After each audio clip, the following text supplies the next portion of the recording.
ഒരു സഹോദരി ചോദിച്ചിട്ടുള്ളത് 2 മക്കളുണ്ട്. പിന്നെ ഭർത്താവ്, അതായത് സ്ത്രീ കല്യാണം കഴിക്കുന്ന സമയത്ത് സ്ത്രീധനം വാങ്ങിയിട്ടാണ് ഈ സഹോദരൻ കല്യാണം കഴിച്ചിട്ടുള്ളത്. അപ്പോൾ അന്ന് സഹോദരിക്ക് സ്ത്രീധന വിവാഹത്തിനോട് താല്പര്യമില്ല. പക്ഷേ എങ്കിലും അങ്ങനെ വീട്ടുകാരെ നിർബന്ധത്തിന് വഴങ്ങി അങ്ങനെ കല്യാണം കഴിച്ചു. സ്വാഭാവികമായി അയാൾ ബിസിനസ്സൊക്കെ നടത്തി അങ്ങനെ പോവുകയാണ്. പക്ഷേ ബിസിനസ്സിൻ്റെ അഭിവൃദ്ധിക്ക് വേണ്ടിയിട്ട് ഇദ്ദേഹം ഇവരെ സ്വർണ്ണമൊക്കെ എടുത്ത് അവസാനം ആദ്യം പണയം വെച്ചു. അപ്പോൾ പണയം വെക്കേണ്ട, പലിശയുമായി ബന്ധമെന്നൊക്കെ പറഞ്ഞപ്പോൾ അതിൽ നിന്ന് അങ്ങനെ ഒഴിവായി പിന്നെ വിറ്റു. ഏതായാലും ഞാൻ എന്ത് ചെയ്യാം, നമുക്ക് അഭിവൃദ്ധി ഉണ്ടാകുമ്പോൾ വാങ്ങിത്തരാമെന്ന് പറഞ്ഞു. പക്ഷേ സ്വന്തമായിട്ടൊരു വീടില്ല. ഇപ്പോൾ കച്ചവടം വളരെ മോശം അവസ്ഥയിലാണ്. അതിന് അയാൾക്ക് സങ്കടമുണ്ട്. അപ്പോൾ ഒരു വയസ്സുള്ള കുട്ടി, 2 കുട്ടികൾ, ഒരു കുട്ടി ചെറുതാണ്, 1 വയസ്സായിട്ടുള്ളൂ. അപ്പോൾ ഈ പെണ്ണിന് TTC ഒക്കെ കഴിഞ്ഞാണ്. അപ്പോൾ എന്ത് ചെയ്യാൻ പറ്റും, ഒരു ജോലിക്കൊക്കെ സാധ്യത ഉണ്ട്. അങ്ങനെയാണെങ്കിൽ എനിക്ക് ജോലിക്ക് പോകാൻ പറ്റുമോ? ഒരു വയസ്സുള്ള കുട്ടി പിന്നെ മുലപ്പാൽ കൊടുക്കുന്ന സമയമാണ്.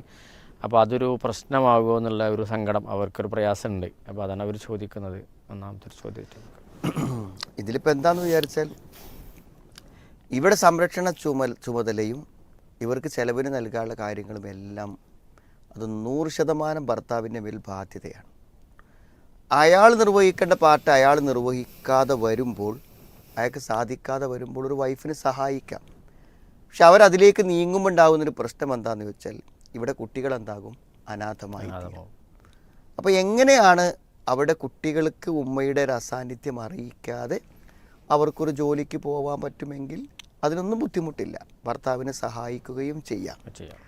പക്ഷേ ഞാൻ മനസ്സിലാക്കണമെന്ന് വെച്ചാൽ, പൊതുവേ ഈ ഒരു വാക്കുകൾ നമുക്ക് കിട്ടുന്നത്, ഭർത്താവ് പൊതുവേ എന്താണ്, അയാളുടെ ജോലി കാര്യങ്ങളിലൊന്നും വേണ്ടത്ര ഒരു വിജയത്തിലേക്ക് എത്തുന്നില്ല എന്നാണ് നമ്മൾ കാണുന്നത്. പൊതുവേ ഇന്ന് നമ്മുടെ സമൂഹത്തിൽ കാണുന്നത്, ഭർത്താക്കന്മാരെന്ത് ചെയ്യുമെന്നറിയോ, അല്പം ബുദ്ധിമുട്ട് വരുമ്പോഴേക്കിനും ഭാര്യമാർ ആഭരണം വാങ്ങും, വിൽക്കും, അതെടുക്കും, എന്നിട്ട് അവർ പല ബിസിനസ്സിലേക്ക് ഇറക്കും, അവസാനം അതൊക്കെ പരാജയപ്പെടും. സത്യത്തിൽ നമ്മൾ ഇങ്ങനെയൊന്നും ബുദ്ധിമുട്ടേണ്ട കാര്യമില്ല. ഒന്നാമത് ഭാര്യമാരുടെ ആഭരണം നമ്മൾ വളരെ നിവർത്തിയില്ലെങ്കിൽ മാത്രം അത് നമ്മളതല്ലല്ലോ. 100% അവരുടേതാണ് ആഭരണം. നമുക്കതിൽ ഒരു അവകാശമില്ല. നമ്മളെ ഭാര്യയായി പോയി എന്നുള്ളത് കൊണ്ട് അവിടെ സ്വത്ത് മുഴുവൻ നമ്മുടേതാണെന്നുള്ള തെറ്റായ ഒരു കാഴ്ചപ്പാട് മാത്രം.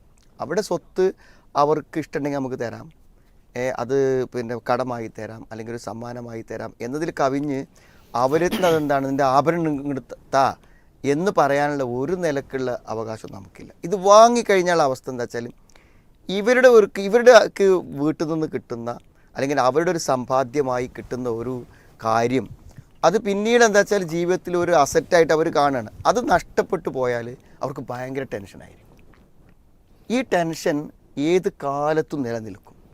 എൻ്റെ ഗോൾഡ് ഒരു 30 പവൻ ഉണ്ടായിരുന്നു, അത് അന്ന് തീർന്നു, അന്ന് പോയി, ഈ സങ്കടം തീരൂല. അപ്പോൾ അതുകൊണ്ട് അവരുടെ ഒരു മാനസികാവസ്ഥ മനസ്സിലാക്കി നമ്മൾ പരമാവധി അത് ആശ്രയിക്കാതിരിക്കലാണ് നല്ലത്.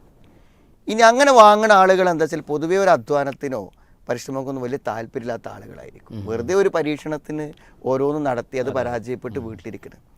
ഒരാൾ ഇന്നൊരു ജോലിക്ക് പോയാലും എന്തായാലും ഒരു 800-1000 രൂപ കിട്ടൂലേ. നമുക്കൊരു മുടക്കുമില്ലാതെ ഒരു വാടക കൊടുത്ത്, കെട്ടിടമെടുത്ത്, എല്ലാ സാധനങ്ങളും വാങ്ങിച്ച്, മൂലധനം നിക്ഷേപിച്ച് ഒരു ബേക്കറി നടത്തുന്ന ഒരാളെ ഹെൽപ്പ് ചെയ്യാൻ നമ്മൾ ചെന്നാൽ അയാൾ ഈസി ആയിട്ട് നമുക്കൊരു 500-800 തരും. ഒരു മുടക്കില്ല. രാവിലെ ചെല്ലുക, വൈകുന്നേരം ആ പൈസയും വാങ്ങി പോന്നാൽ മതി. ഇന്നത്തെ കാലത്ത് ജീവിക്കാൻ അത് പോരെ. പക്ഷേ അങ്ങനെ ഒരു അധ്വാനത്തിന് പല ആളുകളും തയ്യാറാവാത്തതാണ് ഇത്തരം സ്ത്രീകളുടെ ഏറ്റവും വലിയ സങ്കടം. അപ്പോൾ നമുക്ക് ഈ സഹോദരി പറയാനുള്ളത്, ഭർത്താവിനെ സഹായിച്ചോളൂ. പക്ഷേ ഭർത്താവ് ഈ ഒരു ജീവിതശൈലി ഉപേക്ഷിക്കാതെ നമ്മൾ ഇനി ഭർത്താവിൻ്റെ ജോലിയും കൂടി നമ്മൾ ഏറ്റെടുത്ത്, വീട്ടിലുള്ള വരുമാനം, കുട്ടികളുടെ പഠനം കൂടി നമ്മൾ ഏറ്റെടുത്ത് കഴിഞ്ഞാൽ സ്വാഭാവികമായി നിങ്ങൾക്ക് താങ്ങാൻ കഴിയുന്ന ഒരു സംഗതിയല്ല. അപ്പോൾ അതുകൊണ്ട് എന്ത് ചെയ്യുക, പരമാവധി ഭർത്താവ് തന്നെ കാര്യങ്ങൾ ചെയ്യുന്ന ഒരവസ്ഥ ഉണ്ടാവുകയാണെങ്കിൽ അതാണ് സുരക്ഷിതത്വം.